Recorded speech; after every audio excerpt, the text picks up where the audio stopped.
Ketika Chen Ping mendengar kata-kata si gila abadi, dia merasa sedikit malu. Dia tidak menyangka bahwa dunia surgawi begitu berbeda dengan dunia sekuler. Di dunia sekuler, orang tidak pernah memukul seseorang yang memberi mereka hadiah. Asal Anda memberi hadiah, pada dasarnya apa saja bisa dilakukan. Jika kamu tidak menginginkannya, jangan membuatnya begitu tegang. Chen Ping menyimpan koin abadi. Katakan padaku, siapakah kamu?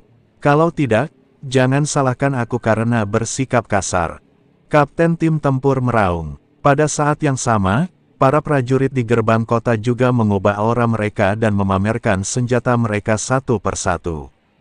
Untuk sesaat, niat membunuhnya sangat kuat. Chen Ping dan anak buahnya langsung menjadi sasaran kritik publik. Jika Chen Ping mengatakan sesuatu yang salah sekarang, dia mungkin akan dicincang menjadi pasta daging. Merasakan niat membunuh dari para prajurit di sekitar mereka, Feng Xian dan Bai Yi menjadi gugup, dan bahkan aura di tubuh mereka terus-menerus melonjak. Niu Ben sangat ketakutan hingga wajahnya menjadi pucat dan dia bersembunyi rapat di belakang Feng Xian.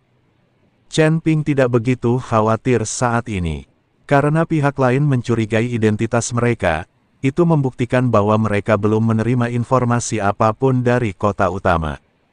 Kalau saja saya tahu identitas mereka, saya tidak akan bertanya dan sudah mengambil tindakan sejak lama. Sekarang kita tinggal mencari cara untuk mengatasinya. Paling buruknya, kita tidak bisa meninggalkan kota ini. Chen Ping melihat sekilas dan mendapati bahwa daerah itu telah dikepung oleh tentara. Masing-masing dari mereka sangat fokus dan siap beraksi kapan saja. Kapten tim tempur sedang menunggu Chen Ping dengan wajah dingin. Kesalahpahaman, ini semua salah paham, tolong dengarkan penjelasanku. Chen Ping buru-buru mengikuti kapten tim tempur di depannya dan berbicara. Pada saat yang sama, dia diam-diam menggambar sesuatu di tanah. Tidak seorang pun memperhatikan pergerakan Chen Ping. Katakan padaku, siapakah kamu?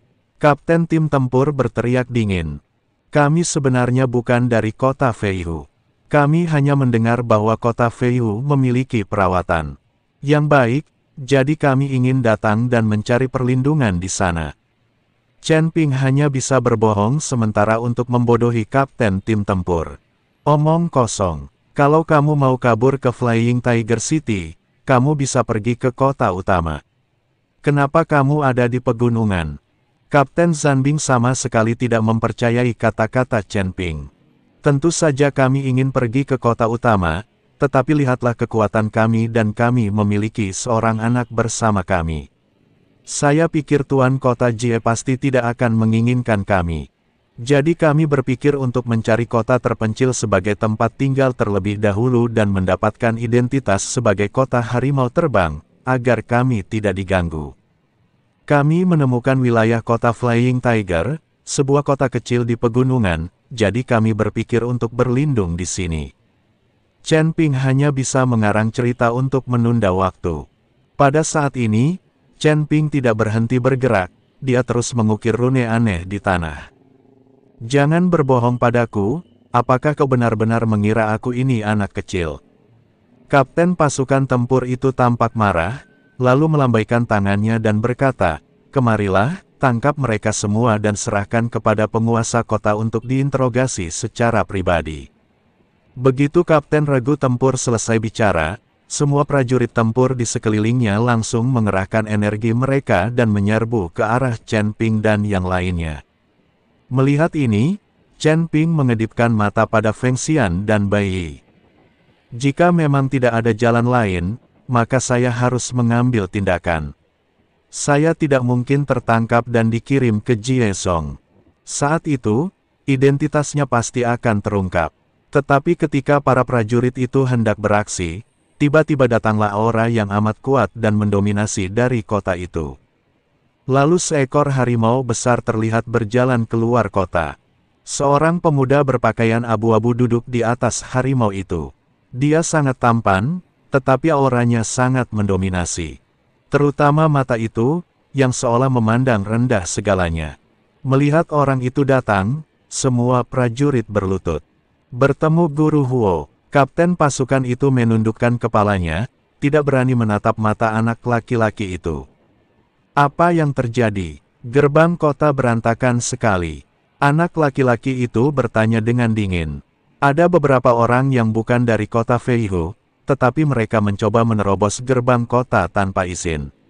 Aku akan menangkap mereka dan menyerahkan mereka kepada penguasa kota untuk diinterogasi, kata Kapten Zanbing. Pemuda itu melirik ke arah Chen Ping, dan Chen Ping pun melirik ke arah pemuda itu lalu mengernyit.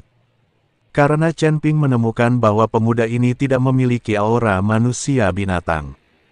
Bahkan Feng Xian dan Bai Yi pun terkejut. Anak laki-laki itu benar-benar memancarkan aura manusia. Bagaimana bisa seorang anak manusia tiba-tiba muncul di wilayah para manusia binatang?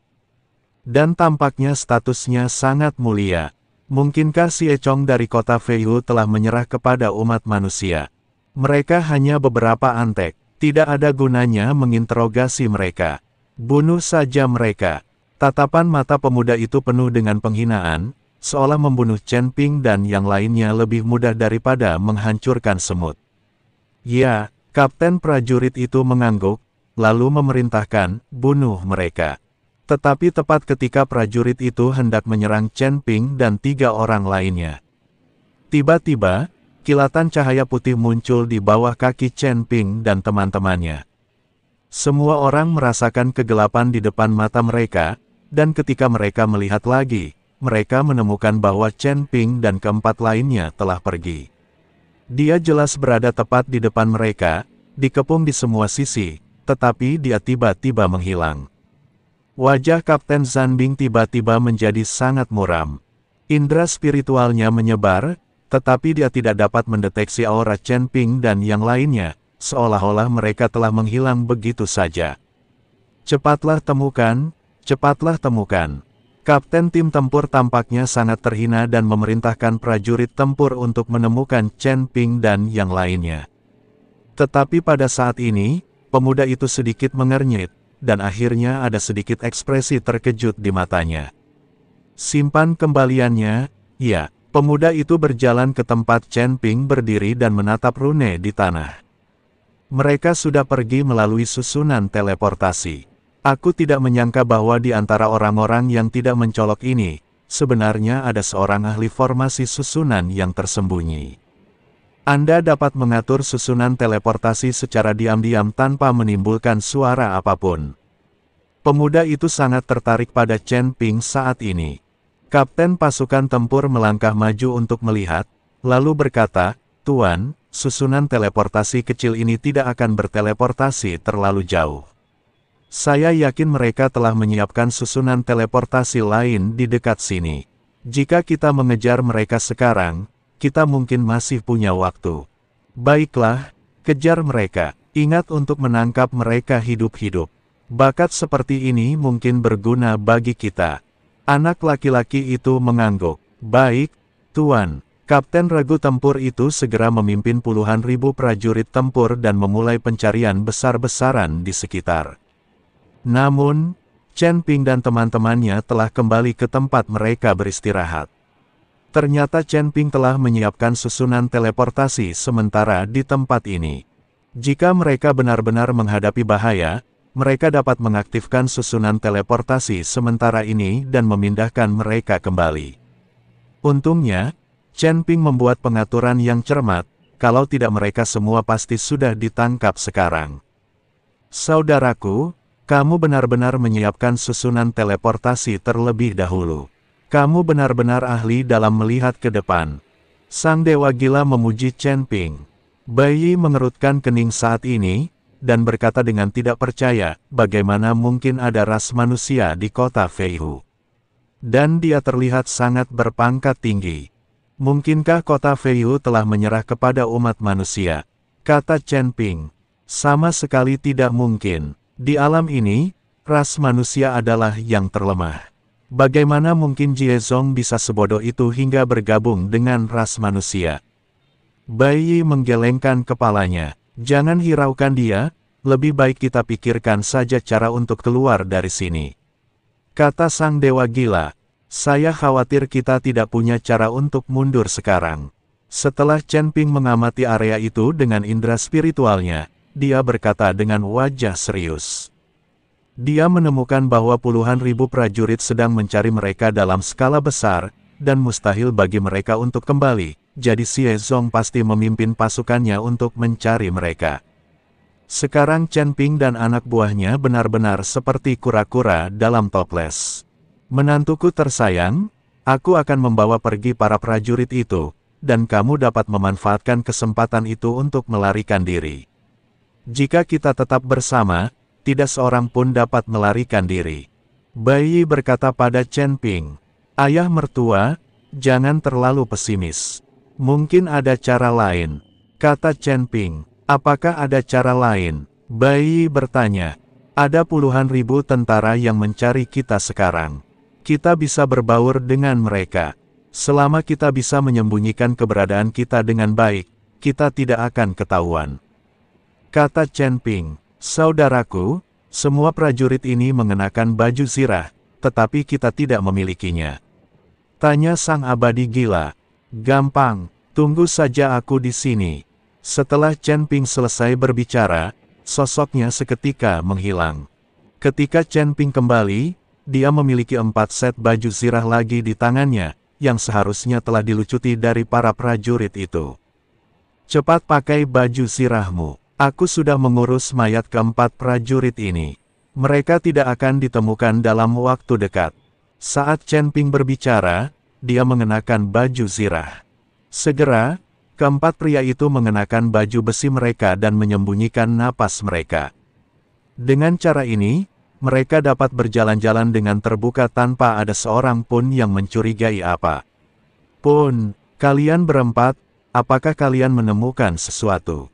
Pada saat ini, sekelompok tentara datang, dan kapten tim bertanya kepada Chen Ping dan 3 orang lainnya. "Laporkan, tidak ada yang ditemukan," kata Chen Ping. "Ini sungguh aneh. Mungkinkah keempat orang ini benar-benar menghilang?" Kapten tim tempur itu penuh dengan keraguan.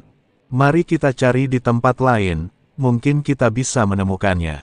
Setelah Chen Ping selesai berbicara, dia siap membawa Feng Xian dan yang lainnya pergi. "Jangan cari mereka lagi. Kembalilah ke kota bersamaku. Tidak mungkin mereka berempat bisa melarikan diri dari daerah ini," kata Kapten Zanbing. Ketika Chen Ping mendengar ini, dia merasa tidak berdaya, tetapi dia tidak punya pilihan selain berbaur dengan tim dan mengikuti kapten tim tempur kembali ke kota. "Bagaimana kabarmu? Apakah kamu sudah menemukannya?" Pemuda itu melihat kapten pasukan perang kembali, jadi dia bertanya. "Yang mulia, orang-orang ini tampaknya telah menghilang. Kami telah mencari di seluruh area ini, tetapi kami tidak dapat menemukan mereka sama sekali. Tidak ada jejak mereka juga." Kapten Zanbing berkata dengan hati-hati. "Sungguh sia-sia, kirim lebih banyak orang untuk mencari mereka besok. Tidak mungkin mereka sudah meninggalkan daerah ini." Anak laki-laki itu berkata dengan dingin. "Ya, Tuan," Kapten Zanbing berkata dengan gemetar. Pemuda itu berbalik dan pergi, tetapi kapten pasukan tempur mengejarnya dan berkata, "Pangeran, ada orang-orang yang identitasnya tidak diketahui di luar sana sekarang. Demi keselamatanmu, sebaiknya ada seseorang yang mengikutimu." Setelah kapten tim tempur selesai berbicara, dia melambaikan tangannya ke arah Chen Ping dan tim prajurit tempurnya dan berkata, "Kalian, lindungi Tuan Huo. Jika Tuan dalam bahaya, tidak seorang pun dari kalian akan selamat." Pemuda itu tidak menolak dan mengajak Chen Ping dan puluhan prajurit lainnya berjalan-jalan di jalan-jalan kota. Di jalan, setiap orang yang melihat pemuda itu segera berhenti, berlutut di tanah dan membungkuk kepadanya. Namun pemuda itu memiliki ekspresi dingin dan arogan di wajahnya, dan bahkan tidak melihat ke arah orang-orang yang berlutut di sampingnya. "Siapakah orang ini? Mengapa dia begitu hebat? Apakah kita harus tunduk kepadanya?" Melihat ini, Feng Xian berkata dengan suara rendah. "Aku belum pernah mendengar tentang keberadaan yang kuat di antara umat manusia di surga pertama. Mungkinkah pemuda ini berasal dari surga ketiga?" Bai Yi pun bertanya-tanya siapakah jati diri pemuda itu yang membuat seluruh manusia binatang di kota itu berlutut dengan sukarela. Oke, berhenti bicara. Chen Ping memberi peringatan. Mereka belum keluar dari bahaya. Jika mereka ditemukan secara tidak sengaja, mereka akan mendapat masalah. Setelah mengatakan itu, Chen Ping menatap pemuda itu dengan saksama. Pada saat ini, hati Chen Ping penuh dengan keraguan. Dia memandang pemuda di depannya dan selalu merasa deja vu, tetapi dia tidak dapat mengingat di mana dia pernah melihatnya. Saudaraku, Tuan Huo ini sangat sombong. Dengan begitu banyak orang yang berlutut di hadapannya, dia bahkan tidak melihat mereka. Chen Ping menemukan seorang prajurit dan berkata dengan ramah. Diam, prajurit itu terkejut, kamu minta nyawa, beraninya kamu berkata begitu tentang Tuan Huo. Biar ku beritahu, Tuan Huo berasal dari kuil. Kalau dia bisa menatap mata kita langsung, itu artinya dia sangat menghargai kita. Ketika Chen Ping mendengar ini, dia tercengang. Dia tidak menyangka bahwa pemuda ini berasal dari kuil. Pantas saja dia terlihat begitu mengagumkan, ternyata dia adalah dewa. Mereka jelas-jelas manusia, tetapi mereka menggambarkan garis keturunan mereka sebagai bangsawan. Dewa-dewa ini adalah yang paling sok penting. Sekarang Chen Ping akhirnya mengerti mengapa kota Feiyu takut pada ras manusia. Berdengung. Tiba-tiba, Chen Ping sepertinya teringat sesuatu, dan matanya menatap pemuda itu lagi.